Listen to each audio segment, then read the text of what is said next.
자, 오늘의 말씀은 현장에서 잡힌 여인.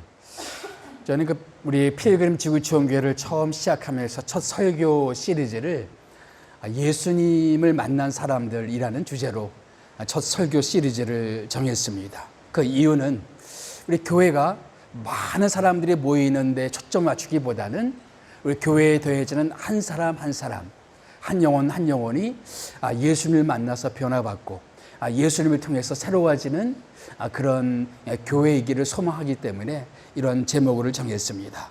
우리는 그동안 예수님을 개인적으로 만났던 사람들에 대해서 묵상을 했습니다.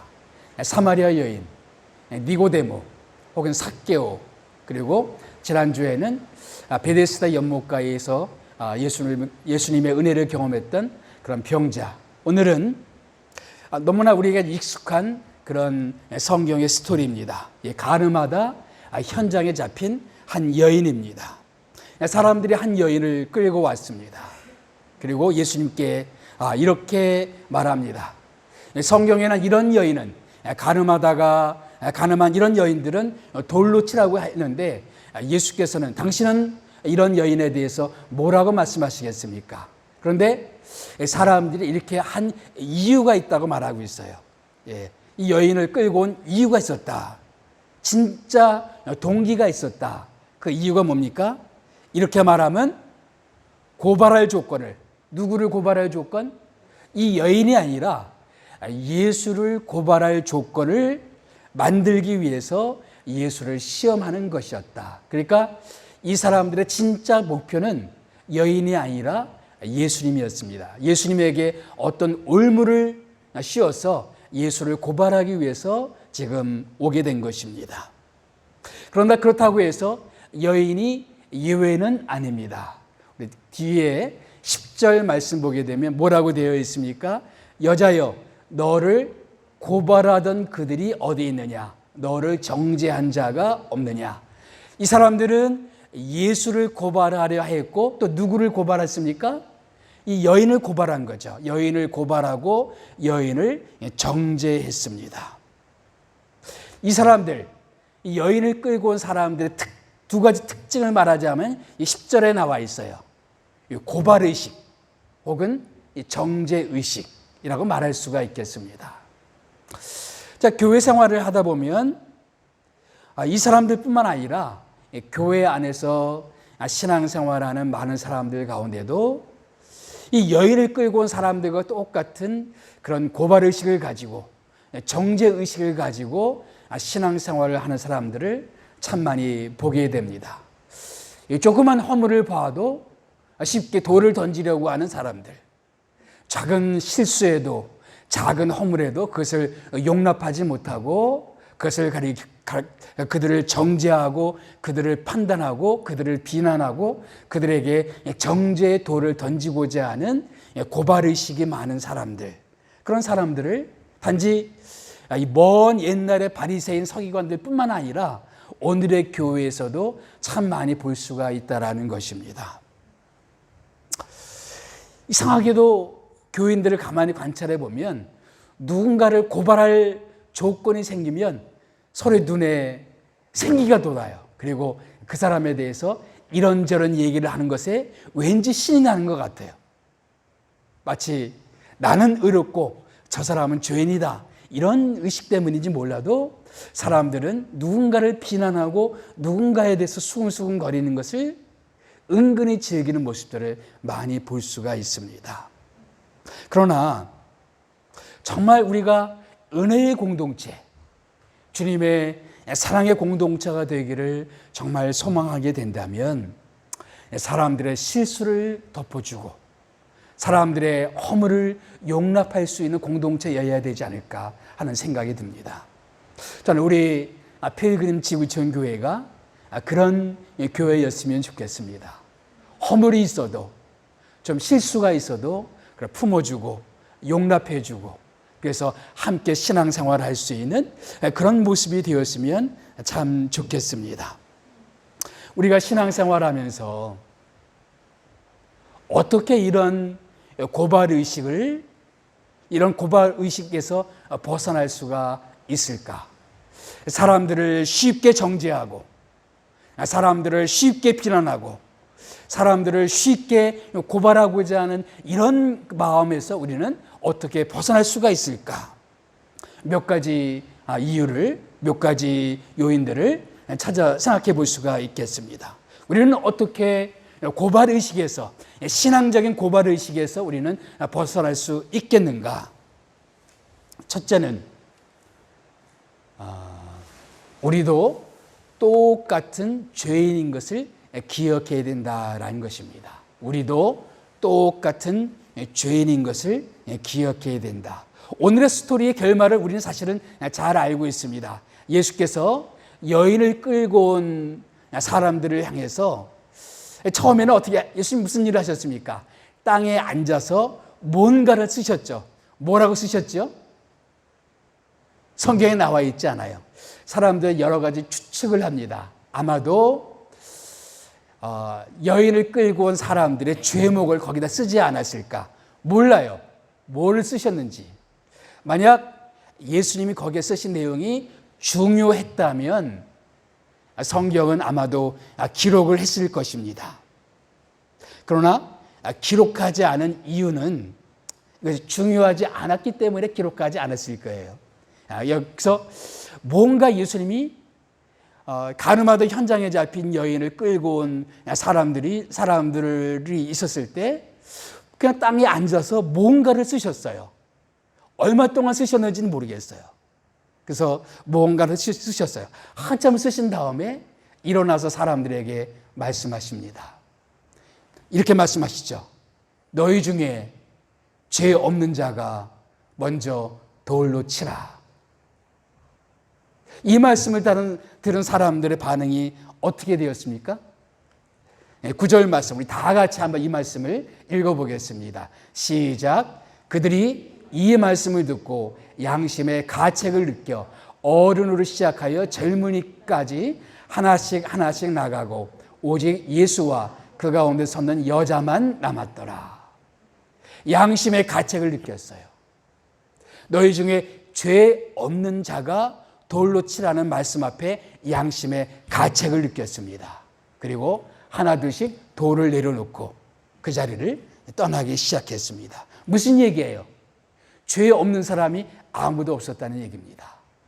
이 여인을 끌고 온 사람, 이 여인이 죄를 지었다고, 이 여인에게 돌을 던져 마땅하다고 생각했던 그 사람들. 그러나 실상은 그 사람들도 똑같은 죄인이었다. 여러분, 우리가 신앙생활을 하면서도 누군가의 허물, 누군가의 잘못 앞에 우리도 쉽게 돌을 던지고 싶은 마음이 들 수가 있어요. 그런 마음에서 우리가 어떻게 벗어날 수 있겠는가? 첫 번째 우리가 기억해야 될 것은 그것입니다. 우리도 똑같은 죄인이라는 거. 우리도 어쩔 수 없는 죄인이라는 거. 나도 저 사람과 똑같은 죄인이라는 것을 기억해야 된다는 것입니다. 이 살기 등등했던 사람, 저 사람은 비난받아 마땅하고 저 사람은 정죄받아 마땅하다고 생각할지 모르지만 가만히 살펴보면 그런 모습이 내 안에도 있다. 나도 똑같은 죄인이다. 이런 생각을 우리도 해야 된다는 것입니다. 내가 아무리 내 자신이 의롭다라고 합리화하고 나를 정당할지 모르지만 내 양심은 알아요. 너는 정말 죄가 없느냐? 너는 정말 죄 없다라고 말할 수가 있겠는가? 너는 정말 그렇게 의로운 사람인가? 라는 질문 앞에 우리 양심은 그렇지 못하다라고 이야기하는 거죠. 근데 우리는 우리 자신을 여러 가지로 포장합니다. 교회에 열심히 봉사하면, 내가 열심히 신앙생활을 하면, 내가 교양 있게 사람들에게 예절을 다해서 다 하면 나는 꽤 괜찮은 사람인 것처럼 생각할 수가 있어요. 그러나 하나님은 알고 나는 알아요. 내 양심은 알아요. 내가 하나님 앞에 얼마나 부족한 존재인지, 내가 하나님 앞에 얼마나 허물이 많은 존재인지 내 양심은 안단 말이죠. 그러나 때때로 우리 양심도 무디어질 수가 있어요. 사실 오늘 이 여인을 끌고 왔던 사람들도 처음에는 그 양심이 작동하지 않았어요. 그래서 여인을 향해서 돌을 던지려고 했어요. 그러다가 예수의 말씀을 듣고 양심의 가책을 느꼈다라고 되어 있습니다. 여러분, 어떻게 우리 양심이 새로워질 수 있을까요? 때때로 우리가 살다 보면 우리 양심이 무디어질 수가 있어요. 마음이 굳어질 수가 있어요. 저는 신앙생활하면서 참 안타까운 그런 마음이 드는 건 뭐냐면, 신앙생활을 오래 한 사람들, 교회 생활을 오래 한 사람들 가운데 이 마음이 굳어진 사람들이 너무나 많이 있다는 거예요. 그래서 가끔 교회 회의를 주재하거나 교회 회의에 참여해 볼 때 어떻게 교인들이 저렇게까지 마음이 굳어질 수 있을까? 그런 모습을 지켜볼 때 참 회의를 하면서 회의에 들 때가 참 많습니다. 왜 우리의 마음은 그렇게 화석처럼 굳어지는가? 근데 사실 오늘 말씀에 그 이유가 남아 있어요. 그들의 양심이 어떻게 가책을 받았어요? 그들이 이 말씀을 듣고. 여러분, 우리가 말씀을 가까이 하지 않으면 우리 양심은 무디어질 수가 있어요. 말씀을 가까이 하지 않고 교회 활동은 열심히 할 수가 있고 봉사는 열심히 할 수가 있고 어떤 신앙생활에 우리가 열심을 다할 수가 있어요. 그러나 말씀이 멀어지면 우리도 모르는 사이에 우리의 양심이 무디어지고 우리 마음이 화석처럼 굳어질 수가 있다는 것입니다. 이 사람들도 예수님이 너희 중에 먼저 죄 없는 자가 돌로 치라는 이 말씀을 듣기 전까지는 이들의 양심이 작동하지 않았었습니다. 그러나 예수의 말씀을 듣는 순간에 그들의 양심이 작동하기 시작했어요. 움직이기 시작했어요. 자기의 모습이 어떠한지를 깨닫게 되었어요. 저는 예수께서 이 말씀을 던지기 전에 땅에 앉아서 무언가를 쓰셨다는 것이 참 지혜라고 생각합니다. 우리가 우리의 마음이 들끓었을 때 조용히 잠잠히 주의 말씀을 경청할 수 있는 그런 시간. 아마 들끓던 그 사람들의 마음은 예수님이 잠잠히 땅에다 무언가를 쓰실 때 그들의 마음이 가라앉기 시작했을 것입니다. 한참 가라앉은 다음에 예수께서 조용히 말씀하신 거죠. 너희 중에 죄 없는 자가 먼저 돌로 치라. 우리 마음이 소란스러우면 말씀이 잘 안 들어와요. 우리 마음에 염려가 많고 걱정이 많고 너무나 우리 마음이 분주하면 주의 말씀이 우리 가운데 들어오지 않을 때가 참 많습니다. 근데 조용히 말씀을 묵상하고 말씀을 가까이 하는 그 순간에 주님의 음성이 그 말씀을 통해서 나에게 말씀해 주시는 거죠. 내 모습을 보여주시고 좀 사람들 보기에 내가 참 반듯해 보이는 이 신앙인일지 모르지만 사람들이 다 칭찬하는 그런 사람일지 모르지만 하나님께서 말씀을 통해서 내 모습을 보여주시는 거죠. 내가 주님 앞에서 어떤 모습인지를 보여주시면서 내 양심을 밝혀주시고 그래서 주님 앞에 나도 사람들을 함부로 정죄할 수 없는 이 죄인이라는 것을 깨우쳐 주시고 날마다 이렇게 말씀으로 가까이 가는 사람들은 쉽게 사람들을 정죄하지 않습니다. 쉽게 사람들을 고발하지 않습니다. 우리는 어떻게 그런 고발의식에서 정죄의식에서 벗어날 수 있을까요? 두 번째는 이것을 기억해야 됩니다. 내가 정죄한 그 사람을 예수님은 정죄하지 않을 수가 있다. 이것을 기억해야 돼요. 사람들은 이 여인을 정죄했어요. 사람들은 이 여인을 고발했습니다. 그래서 예수님께 끌고 왔어요. 그런데 너희 중에 죄 없는 자가 돌로 치라고 그러니까 다 하나씩 둘씩 떠났죠. 결국 누구만 남았습니까? 누구만 남았어요? 예수와 여인만 남았습니다. 이 여인에게 예수께서 말씀하시죠. 나도 너를 정죄하지 아니하노니. 내가 정죄한 사람, 내가 고발한 사람. 그런데 예수는 이 여인을 정죄하지 않았습니다. 근데 이걸 기억해야 돼요. 내가 누군가가 마음에 안 들어요. 그래서 나는 정죄하고 나는 고발하고 그를 비난할지 모르고 그를 비판할지 모르지만 예수님은 그렇지 않을 수가 있다. 예수님은 그 사람을 사랑하고 예수님은 그 사람의 허물을 용납하고 예수님은 그 사람을 받아주고 그럴 수가 있다는 거죠. 이 여인의 잘못을 예수님이 문제 삼지 않았다는 건 아닙니다. 여기 이 말씀을 자세히 보세요. 뒤에 뭐라고 말씀하십니까? 가서 다시는 죄를 범하지 말라. 그러니까 이 여인의 행동이 잘했다는 게 잘못했다는 거예요. 여인의 행동은 잘못된 거예요. 다시는 있어서는 안 되는 일이에요.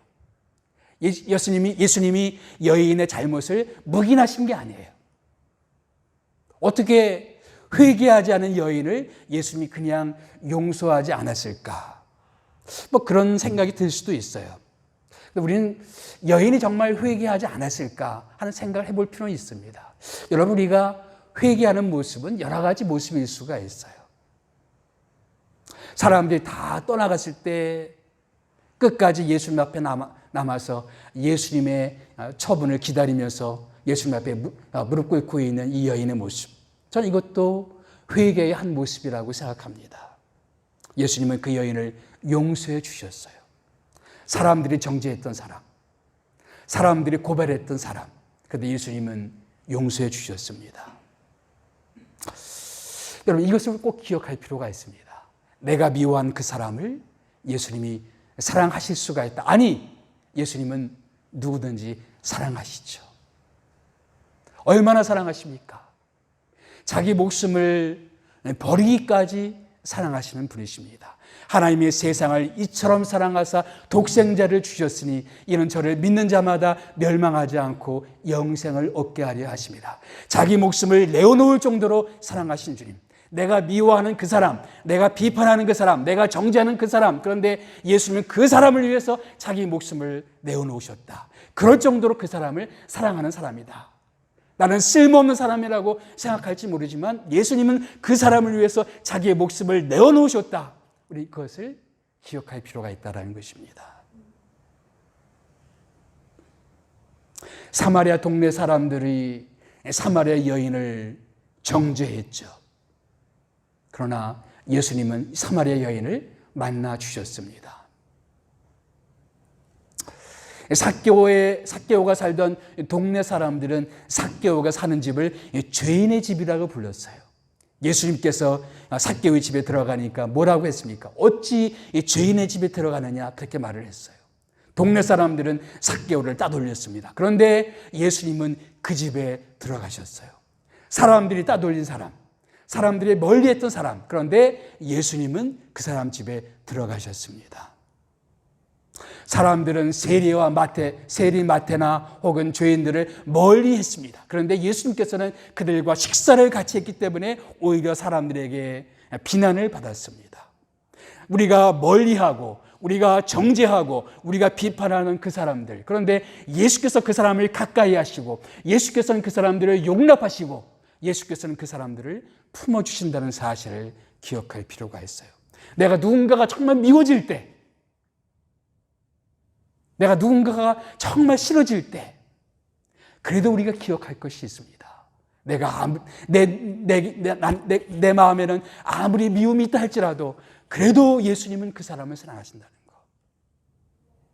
그래도 예수님은 저 사람을 품어주셨다는 거. 나는 밉지만, 난 저 사람을 용서하기가 쉽지 않지만 예수님께서는 그 사람을 품어주시고 받아주셨다는 사실. 우리는 가끔 예수님을 내 좁은 소견 안에 가둬두려고 할 때가 있습니다. 내가 미워하면 예수님도 미워할 거라고 착각할 때가 많아요. 그러나 우리는 예수님 앞에 가까이 나가면 나갈수록 예수님이 우리와 얼마나 다른 분이신지를 깨닫게 됩니다. 정말 크신 하나님, 나는 용납할 수 없는데 저 사람을 용납해 주시는 하나님, 나 같으면 저 사람을 쓰지 않을 것 같은데 저런 인간도 하나님께서 써주시는 것을 보면 하나님이 얼마나 크신 하나님이신가, 나와는 다른 하나님을 만나게 됩니다. 우리는 교회 생활하면서 지극히 작은 일들로 서로 등을 돌리면서 평생을 보지 않으면서 지내는 수많은 안타까운 현장들을 이민 생활 속에서도 참 많이 보게 됩니다. 예수님께서는 자기를 3번씩이나 부인했던 베드로도 다시 찾아가서 내가 나를 사랑하느냐? 그러면 내 양을 먹이라 말씀해 주셨습니다. 사실 이 우리 얘기 아닌가요? 우리가 주님 앞에 그렇게 허물이 많고 부족하고 우리는 주님 앞에 정죄받아 마땅한 사람임에도 불구하고 그런 우리를 예수님께서 사랑해 주시지 않았습니까? 난 주님 앞에 사랑받을 만한 자격이 없고 사랑받을 만한 일을 한 적이 없고 사랑받을 만한 사람이 아닌데도 예수께서는 그런 우리를 사랑해 주셨습니다. 우리가 잘 알고 있는 로마서 5장 7절 8절 말씀, 메시지 성경으로 보니까 이렇게 번역을 했습니다. 우리는 목숨을 바칠 만한 가치가 있다고 여기는 사람을 위해 대신 죽는 것은 이해할 수 있습니다. 또 선하고 고귀한 사람을 보면 우리 안에 그를 위해 기꺼이 희생하고자 하는 마음이 일어난다는 사실도 알고 있습니다. 그런 하나님은 우리가 그분께 아무 쓸모가 없을 때에 당신의 아들을 희생적 죽음에 내어주심으로 그렇게 우리를 위해 당신의 사랑을 아낌없이 내놓으셨습니다. 목숨을 바칠 만한 가치가 있는 사람을 위해서 목숨을 바치는 것은 당연한 일이죠. 존경받는 사람을 위해서 또 내 희생을 받을 만한 사람을 위해서 그렇게 희생하는 것은 이해할 만한 일이죠. 그런데 예수님의 죽음은 어떤 죽음이었습니까? 정말 그럴 가치가 없는 우리들, 사랑받을 만한 가치가 없는 우리가 아직 죄인 되었을 때, 우리가 하나님과 원수 되었을 때 하나님께 사랑받을 만한 가치가 없고 그런 쓸모가 없는 그런 우리들을 예수께서 사랑해 주셨어요. 우리는 그런 주님의 사랑을 받았어요. 그렇다면 그런 주님의 사랑을 받았다면 우리도 다른 사람들을 그렇게 대해야 되지 않겠는가? 우리가 교회 생활하면서 쉽게 사람들을 고발하고 쉽게 사람들을 정죄하고자 하는 그런 마음이 들 때마다 내가 주님 앞에 얼마나 큰 사랑을 받았는지를 기억할 필요가 있고, 내가 정죄한 그 사람, 내가 고발하는 그 사람을 예수님은 사랑하시고 예수님은 그를 용납하실 수 있다는 사실을 기억할 필요가 있습니다. 우리가 누군가를 정죄하고 싶을 때 세 번째 기억해야 될 것이 있어요. 그 뭐냐면 고발의식은 예수님의 참 제자의 길이 아니라는 것입니다. 우리가 지난 몇 주에 걸쳐서 예수를 만났던 사람들에 대한 이야기를 나눴습니다. 예를 들면 니고데모, 한밤중에 찾아온 그 니고데모와의 대화의 결론으로 우리가 잘 알고 있는 그 유명한 성경 구절 요한복음 3장 16절이 탄생을 했어요. 하나님이 세상을 이처럼 사랑하사 독생자를 주셨으니 이는 저를 믿는 자마다 멸망치 않고 영생을 얻게 하려 하심이라. 또 우리는 삭개오를 봤죠. 예수께서 삭개오를 만나 주셨습니다. 삭개오 이야기의 결말로 하신 말씀이 뭐였습니까? 인자에 온 것은 잃어버린 자를 찾아, 이 삭개오처럼 잃어버린 사람들이 따돌리는 사람들, 그런 사람들을 찾아 구원하기 위해서 나 예수가 이 땅에 왔다라고 말씀해 주셨습니다. 오늘 말씀의 결말도 있어요. 오늘 말씀의 결말은 12절 말씀입니다. 나는 세상의 빛이니 나를 따르는 자는 어둠에 다니지 아니하고 생명의 빛을 얻으리라. 그러니까 오늘 스토리의 이야기는 어둠의 이야기라는 것입니다.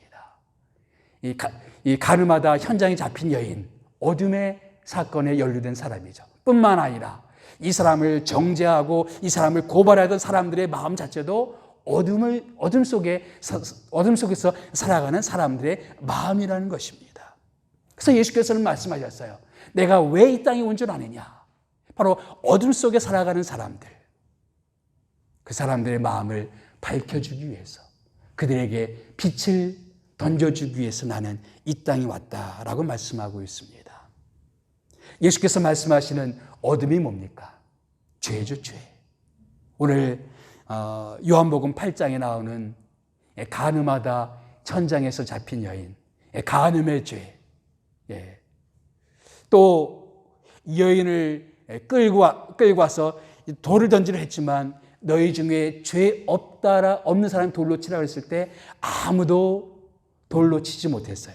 오늘 본문 말씀에서 두 종류의 죄인을 만나게 됩니다. 한 종류의 죄인은 방탕한 죄인, 가늠의 죄일 수도 있고 살인의 죄일 수도 있고 거짓말하는 죄인일 수도 있고 사기치는 죄인일 수도 있고 도둑질하는 죄인일 수도 있고 그런 방탕한 죄인, 누구라도 손가락질을 할 만한 그런 죄인이 있어요. 근데 또 한 종류의 죄인이 있습니다. 이렇게 이름 붙이고 싶어요. 도덕적인 죄인. 누가 보더라도 참 도덕적인 사람이에요. 이 여인을 끌고 온 사람들이 그런 사람들이죠. 마땅히 이 여인은 돌을 던져 마땅합니다라고 말할 수 있는 그런 사람들. 그럼에도 불구하고 예수께서 너희 중에 죄 없는 자가 돌로 치라 그러니까 아무도 나서지 못했어요. 이 사람들도 역시 죄인이었습니다. 겉으로 보기에는 상당히 의로워 보였고 반듯해 보였어요. 그렇지만 이 사람들도 죄인이었습니다. 방탕한 죄인이 있고 도덕적인 죄인이 있습니다. 저는 이 두 종류의 죄인 가운데 아마 후자에 속할지 모르겠어요. 아마 우리가 교회 안에서 만나는 대부분의 사람들은 두 번째 부류에 속하는 사람들일 것입니다. 근데 예수께서는 전자든 후자든 우리 모두가 다 어둠 속에 있다고 말하고 있습니다. 성경은 말씀하기를 모든 사람이 죄를 범하였으며 하나님의 영광에 이르지 못하더니, 로마서에서는 이것을 두 종류로 구분합니다. 먼저 이방인의 죄, 이방 사람들이 나가서 자기 마음대로 우상을 숭배하면서 도둑질하고 살인하고 간음하고 하는 이런 이방인들의 죄에 대해서 이야기하고 있어요. 그리고 로마서 2장에서는 유대인의 죄에 대해서 말하고 있습니다. 율법을 알고 도덕적으로 깨끗하게 살아가지만 남을 판단하고 남을 정죄하는 사람들의 죄. 그리고 이 이야기의 결말로 사도 바울이 이야기하는 게 뭐냐면 모든 사람이 죄를 범하였으며 방탕한 죄인이든 도덕적인 죄인이든 이방인의 죄든 유대인의 죄든 우리 모두는 다 죄 아래에 있다라는 것입니다. 다시 말하면 우리 모두는 다 어둠 속에서 살아가고 있습니다. 그런 우리들을 위해서 예수께서 오셨어요.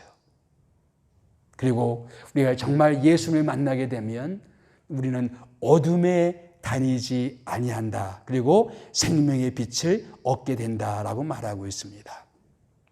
그렇다면 우리가 조심스럽게 내릴 수 있는 결론 한 가지는 이것입니다. 누군가가 지속적으로 누군가를 계속 비판하고 계속 정죄하고 계속 고발하는 사람이 있다면, 계속 그런 어둠 속에 계속 머물러 있다면 어쩌면 그 사람은 빛 대신 예수를 아직 만나보지 못한 사람일 수가 있다라는 얘기입니다. 왜냐하면 빛 대신 예수를 만나게 되면 어둠에 다니지 아니한다라고 말하고 있습니다. 왜 이렇게 교회 가운데 고발자가 많은가? 왜 교회 가운데 이렇게 비판자가 많고 정죄자가 많은가? 저는 그 한 가지 이유가 정말 예수를 진정으로 만나지 못한 사람들이 교회 안에 꽤 많이 있기 때문이라고 생각합니다.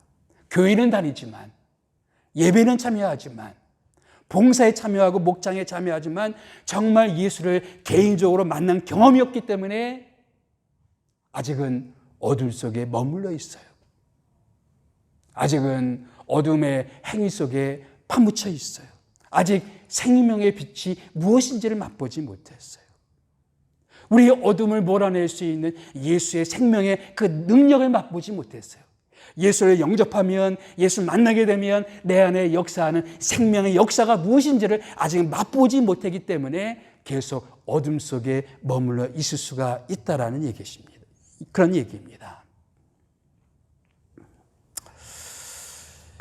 홀만 헌트라는 사람이 쓴 생명의 빛이라는 그런 유명한 그림이 있습니다. 1800년대에 그려진 그런 그림이에요.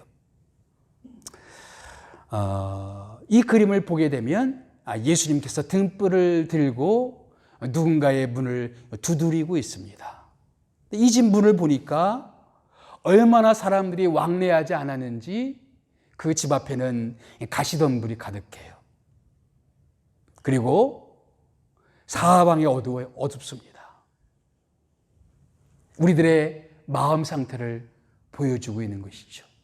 어두운 우리들의 실존, 그리고 사람들에게 마음을 꼭꼭 닫고 있어서 누구도 내 마음속에 내 마음을 열어주지 않기 때문에 오랫동안 이 문이 닫혀 있어서 엉겅퀴가 가득해요. 그런 우리들에게, 그런 우리들을 위해서 예수께서 찾아오셨다는 겁니다. 등불을 들고 우리에게 빛을 주기 위해서 우리 가운데 오셨습니다. 근데 그분은 보니까 왕관인데 가시관을 쓰셨어요. 바로 우리들에게 구원을 주시기 위해서 예수께서 하신 일이 뭡니까? 그분이 희생당하시고 그분이 십자가에서 죽임당하셨기 때문에 그분께서는 우리들에게 생명의 빛을 던져줄 수가 있었던 것입니다. 예수님 우리에게 빛을 주시기 위해서 이 땅에 오셨어요. 우리가 정말 예수를 만나게 되면 어둠 속에서 벗어나야 되겠죠. 우리가 방탕한 죄악에서 물론 벗어나야 되겠지만 동시에 은밀히 사람들을 판단하고 은밀히 사람들을 정죄하고 은밀히 사람들을 미워하는 내 마음속에 숨어있는 그런 어둠에서도 우리는 벗어나야 됩니다. 왜? 예수는 우리 인생 가운데 빛을 던져주기 위해서 이 땅에 오셨기 때문입니다.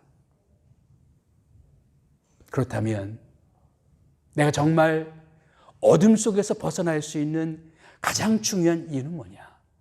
길은 뭐냐? 바로 생명의 빛이 되시는 예수님을 만나는 거죠.